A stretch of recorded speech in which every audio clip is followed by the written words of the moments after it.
A teenage boy had just passed his driving test and asked his father as to when they could discuss his use of the car. His father said he'd make a deal with his son. You bring your grades up from a C to a B average, study your Bible a little, and get your hair cut. Then we'll talk about the car. The boy thought about that for a moment, decided he'd settle for the offer, and they agreed on it. After about 6 weeks, his father said, "Son, you've brought your grades up, and I've observed that you have been studying your Bible, but I'm disappointed you haven't had your hair cut." The boy said, "You know, Dad, I've been thinking about that, and I've noticed in my studies of the Bible that Samson had long hair, John the Baptist had long hair, Moses had long hair, and there's even strong evidence that Jesus had long hair." The father responded, "Did you also notice that they all walked everywhere they went?" A programmer and his project manager board a train headed through the mountains. They can find no other place to sit except for 2 seats right across the aisle from a young woman and her grandmother. After a while, it becomes quite clear that the woman and the programmer are interested in each other as they keep looking at each other. Soon, the train passes into a tunnel and it is pitch black. There is the sound of a kiss, followed by the sound of a slap. When the train finally emerges from the tunnel, the 4 sit there without saying a word. The grandmother thinks to herself, "It was very rude of that young man to kiss my granddaughter, but I am glad she slapped him." The project manager thinks to himself, "I did not think the programmer was brave enough to kiss the woman, but I wish she hadn't missed him when she slapped me." The young woman thought to herself, "I am glad the guy kissed me, but I wish my grandmother had not slapped him." The programmer has a satisfied smile on his face and thinks, "Life is good." How often does a guy have a chance to kiss a beautiful woman and slap his project manager at the same time? The doctor that had been seeing this 80-year-old woman finally retired. At her next checkup, her new doctor told her to bring all of her medicines that had been prescribed to her. As the new doctor was going through them, his eyes grew wide as he realized this grandmother had a prescription for birth control pills. "Mrs. Smith, do you realize these are birth control pills?" "Yes, they help me sleep at night." "Mrs. Smith, I assure you that there is absolutely nothing in these that could possibly help you sleep." The elderly woman reached out and patted the young doctor's knee. "Yes, dear, I know that. But every morning I grind one up and mix it in the glass of orange juice that my 16-year-old granddaughter drinks. Believe me, it definitely helps me sleep at night." My grandfather died, and I inherited some of his clothes. He was a farmer, and he loved getting dressed up every year for the local fair and exhibiting his prized chickens. For this occasion, my grandmother would spend the entire year searching through thrift shops looking for silly neckties for him to wear, and she loved finding ones with chickens on them.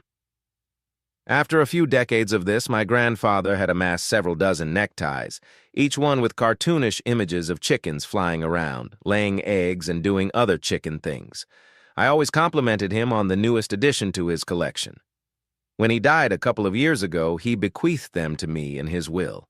When my grandmother handed me the bag full of them, my eyes welled with tears, and I smiled, thinking about my grandfather looking in the mirror and straightening his tie. Why am I telling you all of this backstory? Because the last time I tried to tell this to someone and I didn't give context, they thought it was weird that I was so excited about inheriting my dead grandfather's necktie collection. For several years, a man was having an affair with an Italian woman. One night, she confided in him that she was pregnant.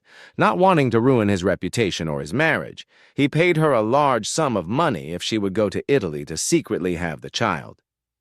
If she stayed in Italy to raise the child, he would also provide child support until the child turned 18. She agreed, but asked how he would know when the baby was born. To keep it discreet, he told her to simply mail him a postcard and write spaghetti on the back.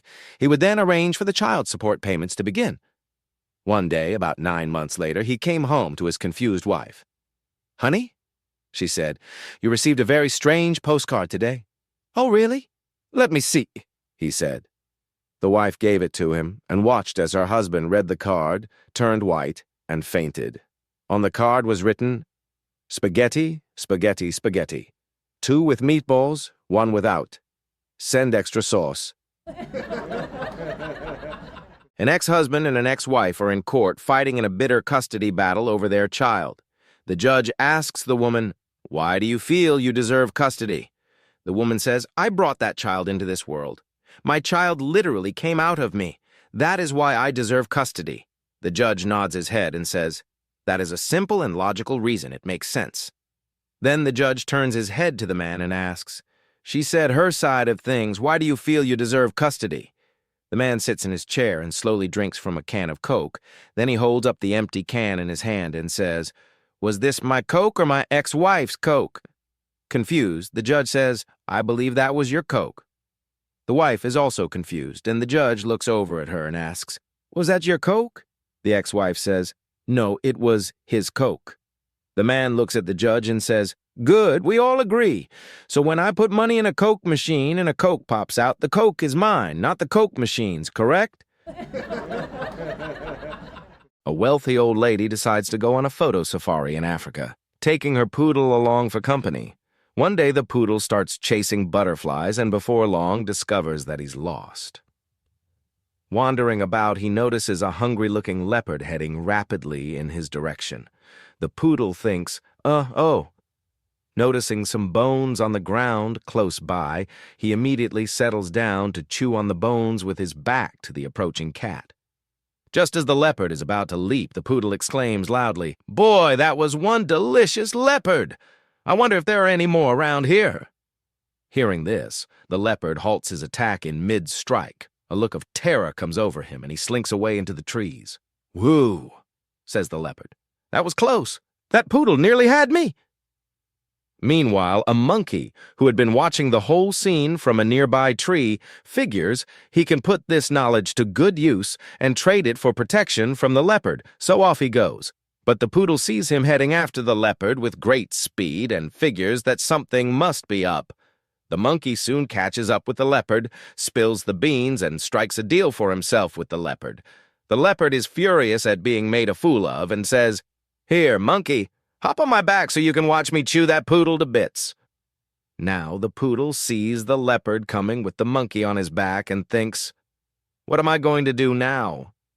But instead of running, the dog sits down with his back to his attackers, pretending he hasn't seen them yet, and waits until they get just close enough to hear.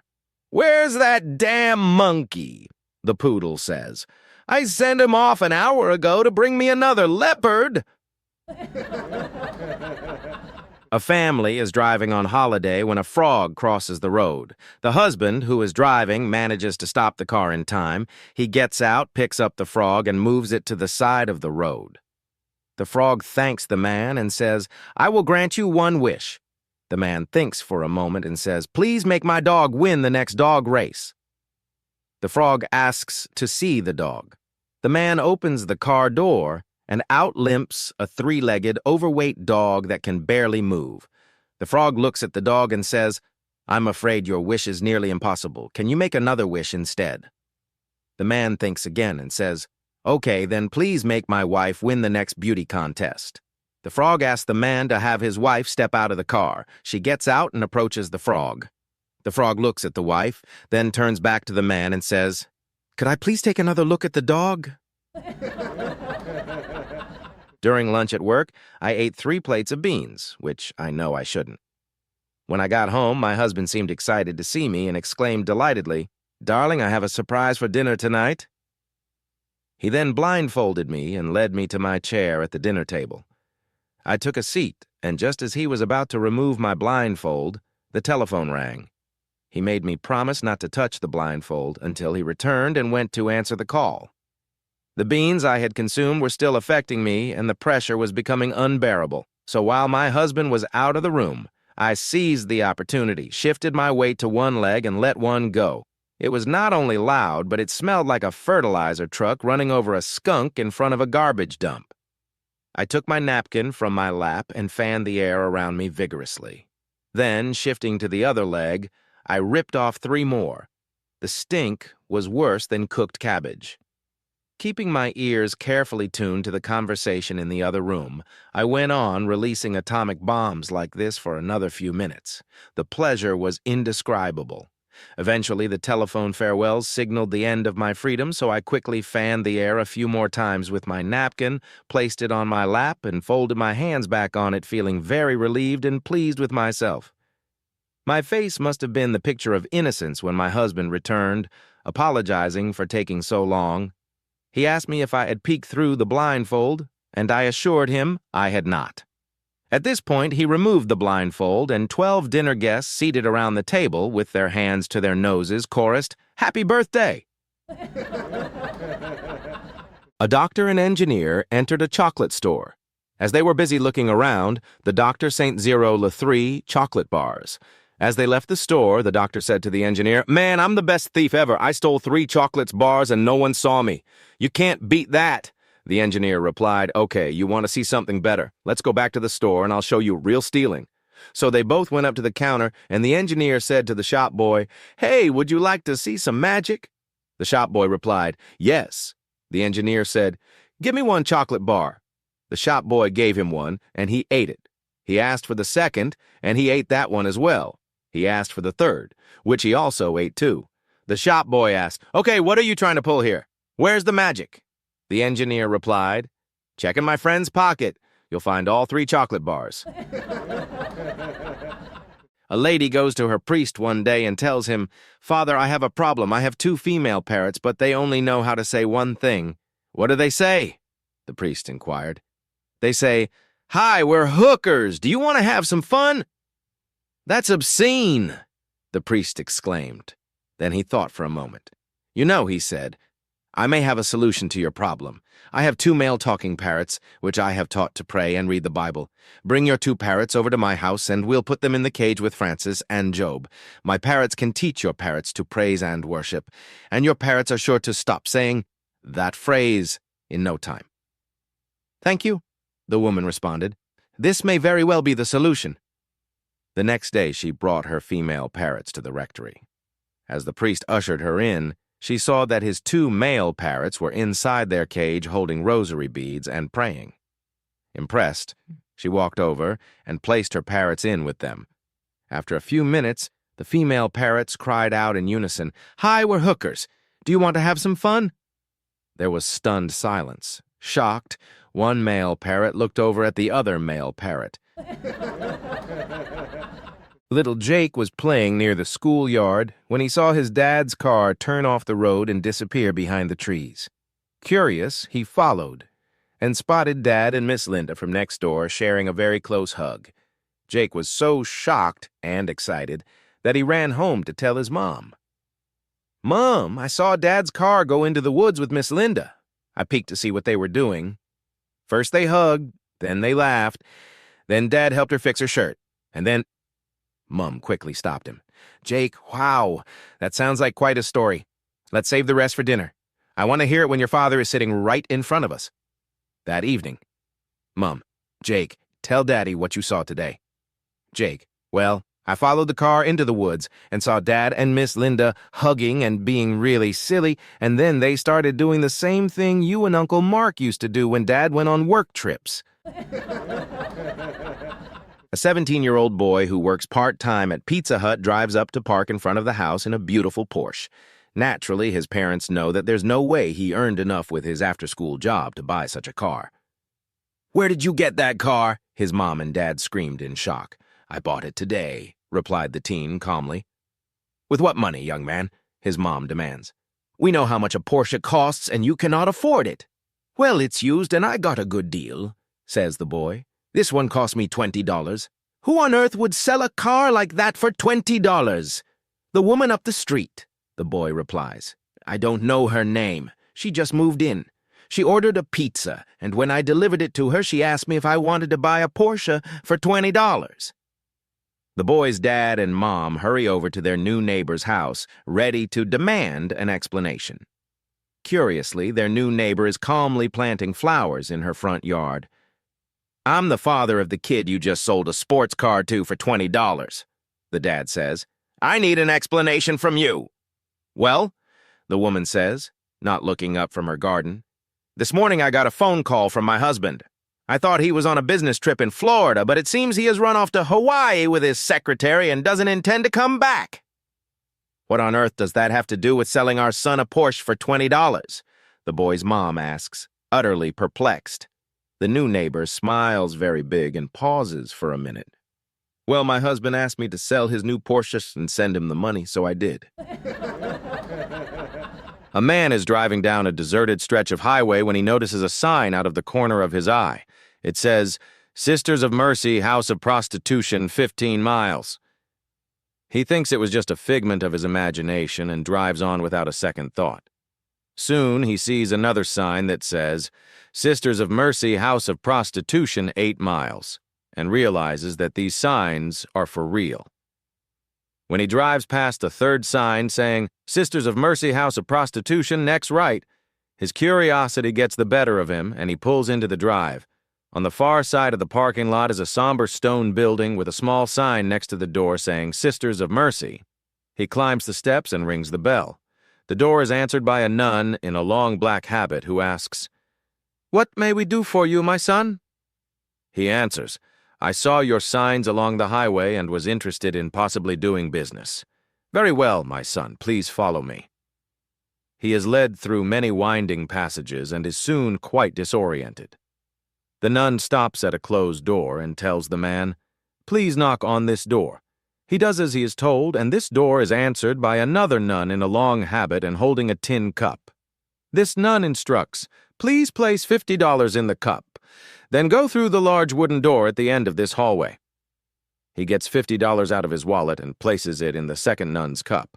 He then trots eagerly down the hall and slips through the door, pulling it shut behind him. As the door locks behind him, he finds himself back in the parking lot facing another small sign. The sign says, "Go in peace. You have just been screwed by the Sisters of Mercy." A kid asks his grandmother, "How come I've never seen you and Grandpa fight? I see Mom and Dad fight from time to time, but I've never seen you and Granddaddy fight. Why is that?" "Well," says the grandma, "we got married in the old church in the middle of town. After the marriage ceremony, we hopped on our horse carriage. It was a long time ago when horse carriages were still a thing, and cars were just starting to come around. And we went our way to our farm. That was a bit away from town, but half there the horse stopped, and it refused to start walking again. So your grandpa got down, stood in front of the horse, looked it directly at his eyes, and said, 1. He got up on the carriage again, and the horse started walking. I thought that would be it, but then a few miles ahead, the horse again stopped and refused to keep walking. The horse was not tired or thirsty or hungry. He was just being stubborn. So your grandpa got down, stood in front of the horse, looked directly at his eyes, and said 2. He hopped on, and we continued on our way, with the horse walking again. When we were almost at the farm, the horse decided to stop again and wouldn't walk. Your grandpa, he got down, looked the horse directly in its eyes, and as he said 3, he pulled out his gun, and he shot the horse right between the eyes. For a second, I was just stunned. He calmly started walking towards the carriage, and I started yelling at him. "What's wrong with you? Why did you do that for? Now how are we going to get the carriage to the farm? Why did you have to shoot the horse?" He looked me directly in the eyes and said 1. 2 sisters, one blonde and one brunette, inherit the family ranch. Unfortunately, after just a few years, they are in financial trouble. In order to keep the bank from repossessing the ranch, they need to purchase a bull so that they can breed their own stock. The brunette balances their checkbook, then takes their last $600 out west to another ranch where a man has a prize bull for sale. Upon leaving, she tells her sister, "When I get there, if I decide to buy the bull, I'll contact you to drive out after me and haul it home." The brunette arrives at the man's ranch, inspects the bull, and decides she does want to buy it. The man tells her that he can sell it for $599, no less. After paying him, she drives to the nearest town to send her sister a telegram to tell her the news. She walks into the telegraph office and says, "I want to send a telegram to my sister telling her that I've bought a bull for our ranch. I need her to hitch the trailer to our pickup truck and drive out here so we can haul it home." The telegraph operator explains that he'll be glad to help her, then adds, "It's just 99 cents a word." Well, With only $1 left after paying for the bull, the brunette realizes that she'll only be able to send her sister one word. After thinking for a few minutes, she nods and says, "I want you to send her the word comfortable." The telegraph operator shakes his head. How is she ever going to know that you want her to hitch the trailer to your pickup truck and drive out here to haul that bull back to your ranch if you send her the word comfortable? The brunette explains, "My sister's blonde. She'll read it slow." Four strangers found themselves traveling together in the same compartment of a European train, 2 men and 2 women, all facing one another. One woman was a 75-year-old lady, wealthy and sophisticated, decked out in the finest furs and jewelry. Next to her sat a beautiful 19-year-old woman, radiating a model-like presence straight out of a fashion magazine. Across from the older lady sat a man in his late 40s, a highly decorated sergeant major in the Army. And next to the sergeant major sat a young private, fresh out of boot camp. As the four chatted about trivial things during the ride, they suddenly entered an unlit tunnel, plunging the compartment into complete darkness and silence. Then, a distinct kiss broke the quiet, followed by a loud slap that echoed throughout the cabin. In the awkward silence that followed, each of the four strangers was lost in their own thoughts. The older lady thought, "How wonderful it is that, even in this permissive age, there are still young women who have enough self-respect and dignity to avoid such behavior." The young woman, puzzled, wondered, "Why would any man want to kiss an old fossil like that when I'm sitting here?" The sergeant major, rubbing his sore face, was furious. "How dare anyone think that I would try to sneak a kiss in the dark? This is beyond ridiculous." Meanwhile, the young private, grinning from ear to ear, thought to himself, "What a crazy world this is, where a private can kiss the back of his hand and then smack a sergeant major in the face and get away with it." After 20 years of saving every macaroni necklace, participation ribbon, and crayon-drawn Mother's Day card, I proudly handed my grown son a box labeled Precious Memories. He opened it, looked inside, and said, What do you want me to do with this?" "Excuse me? I want you to cry. To say, 'Mom, you kept all of this? You're incredible. Maybe even build a little shrine in your living room.' But instead I got, 'Why does this smell weird?' And then, 'Is that a tooth?' 'Yes, your baby tooth, you're welcome. And your old Pokemon cards, those might be worth something. And look, it's Mr. Rockington.' 'Mom, that's literally just a rock. A rock you mourned for 3 days when you thought it was lost.' Then he hits me with, 'I live in a 500-square-foot apartment,' and slowly backs toward the door. 'Wait, you forgot your umbilical cord!' I'm calling a therapist." 3 bulls were out in the pasture one morning, chewing grass and talking shop. The oldest bull said, "I've been here 5 years, got my 100 cows fair and square. I don't care who the rancher brings in. He's not getting a single one of mine." The middle bull nodded. "I've been here 3 years and earned my 50. This ranch isn't big enough for freeloaders. He can bring all the muscle he wants. My cows are staying with me." The youngest bull, a scrappy 1-year resident, stomped his hoof and said, "I only got 10 cows, and they mean the world to me. No way I'm giving up even one. I'll show that new guy what I'm made of." Then they saw it. An 18-wheeler rolled into the field and the ground started to shake. Out stepped the biggest bull any of them had ever seen, 4,700 pounds of muscle, scars, and attitude. Each hoof hitting the ramp made the steel groan. The oldest bull gulped and said, "You know, I've been meaning to cut back anyway. 80 cows is still a lot. Maybe the new guy can handle a few." The middle one mumbled, "Honestly, I'm more of a quiet corner kind of bull. He can take 20, maybe 30. I won't complain." Then they looked at the young one. He was pawing the dirt, snorting and kicking up dust like a rodeo bull on espresso. The older bulls panicked. "What are you doing? He'll crush you." The young bull snorted and said, "Relax. He can have all my cows. I'm just making sure he knows I'm not a steer." An elderly couple were celebrating their 50th wedding anniversary, so they decided to return to the little town where they first met. They sat in a small coffee shop in the town and were telling the waitress about their love for each other and how they met at this same spot. Sitting next to them was the local cop, and he smiled as the old couple spoke. After the waitress left the table, the old man said to his wife, "Remember the first time we made love? It was up in that field across the road when I put you against the fence. Why don't we do it again for old time's sake?" The wife giggled like crazy and said, "Sure, why not?" So off they went out the door and across to the field. The cop smiled to himself, thinking how romantic this was, and decided he better keep an eye on the couple so they didn't run into any harm. The old couple walked to the field, and as they approached the fence, they began to undress.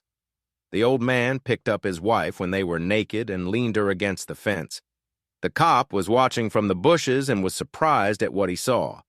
With the vitality of youth, the wife bounced up and down excitedly, while the husband thrashed around like a wild man, and then they both fell to the ground in exhaustion. Eventually, they stood up, shook themselves, and got dressed, as they walked back towards the road. The cop stepped from his hiding spot and said, "That is the most wonderful lovemaking I have ever seen. You must have been a wild couple when you were young." "Not really," said the old man. "When we were young, that fence wasn't electric." Alice was supposed to bake a cake for the church ladies' bake sale, but she completely forgot until the very last minute. Panicking, she whipped up an angel food cake, but when she pulled it from the oven, the center had completely collapsed. "No time to bake another," she muttered. Desperate, she searched the house for something to fix the sagging middle, and then, brilliant idea or not, she grabbed a roll of toilet paper from the bathroom, plunked it in the center, and slathered on icing until it looked perfectly presentable. Crisis averted, off to church it went. Just to be safe, Alice gave her daughter money and strict instructions. "Be the first in line, buy that cake, bring it home, no questions." Well, the daughter arrived a little late. The cake was already sold. Alice was mortified. The next day, she went to a friend's house for a bridge game. Afterward, they were served lunch and, of course, dessert. To Alice's horror, there it was, her cake. She nearly jumped up to explain, but before she could say a word, someone at the table gasped, "Wow, what a gorgeous cake!" Alice froze, and then the hostess smiled proudly and said, "Thank you. I baked it myself." Two American girls were biking through the scenic hills of Scotland when they spotted an old man fast asleep under a tree. The view was so peaceful they stopped to snap a photo. As they got closer, they noticed the man was dressed head to toe in traditional Scottish attire, kilt, tam, and all, snoring gently, completely unaware. One girl whispered, "Do you think it's true what they say about what Scotsmen wear under their kilts?" Her friend grinned. "Well, if we're ever going to find out, this might be our only chance." Curiosity won. They quietly lifted the edge of the kilt for a quick peek, then giggled, gently lowered it, and stood there wide-eyed. "We just totally invaded that man's privacy," one said. "Then maybe we should leave a small gift," the other replied. So one girl pulled a ribbon from her ponytail and gently tucked it beneath the kilt, a harmless little souvenir. Then they tiptoed away, jumped on their bikes, and rode off into the countryside. A while later, the old man stirred. Stretching and yawning, he noticed something felt a little different. He peeked under his kilt, paused, peeked again, and with a puzzled grin said, "Well now, I don't know where you've been today, lad, but whatever happened, it looks like you came in third." Three friends, a rabbi, a Hindu holy man, and a lawyer, had car trouble in the countryside and asked a farmer if they could spend the night. "I'd be happy to help," the farmer said, "but I only have room for 2 of you in the house. One of you will have to sleep in the barn." "No problem," said the rabbi. "My people wandered the desert for 40 years. I can handle 1 night in a barn." With that, he headed out, and the others settled in for the night. A few minutes later, there was a knock at the door. The farmer opened it to find the rabbi standing there. "I appreciate your hospitality," he said, "but I can't sleep in the barn. There's a pig in there, and my faith considers it unclean." The Hindu holy man nodded. "I'll go instead. Cows are sacred in my faith, but a pig won't bother me." He headed out to the barn. A few minutes later, another knock. The farmer opened the door again. "I'm so sorry," the Hindu man said, "but there's a cow in the barn, and in my country, cows are sacred. I can't sleep on holy ground." With a sigh, the lawyer grabbed his pillow. "Fine, I'll go." He trudged out to the barn while everyone else finally got some rest. A few minutes later, another knock. The exhausted farmer groaned, got up, and opened the door. Standing there were the pig and the cow.